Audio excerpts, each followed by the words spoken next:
Now, one of Famap's competitors, New World Holdings, is another player in the small electrical appliances market. Now, New World has a market cap of 453 million rand, price to earnings ratio of 20. I think there's a typo, and a dividend yield of 1.5%, while operating brands such as JVC, Telefunken, and New Tech. I'm looking at Telefunken. It used to be a great brand. That's why I'm thinking, is there something wrong with that price to earnings ratio, 20 times earnings? I'm not sure. Look, they have had a solid recovery and things are looking up.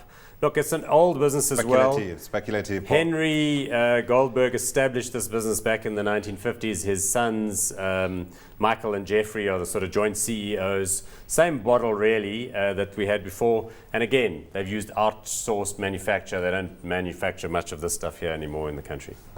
So these guys have been around longer than me. So are they hot? Are they hot for you? No, not hot. Not hot? 2011, interestingly enough, was a very difficult year. You wouldn't buy into my story, would you?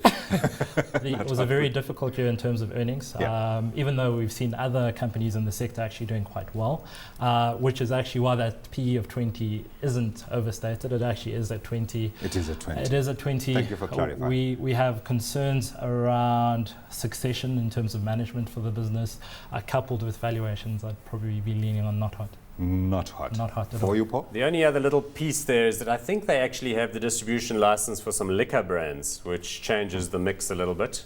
But again, for me, not hot, but too small. Definitely very tricky in terms of variable earnings, and a bit of a family-held kind of corporation, and that's never an entirely comfortable position, because the family will normally, soak up a lot of earnings volatility, but you don't want that in your life. So not hot, because these guys are going to have their advertising banned anyway. The government doesn't want these kind of guys to be advertising alcohol.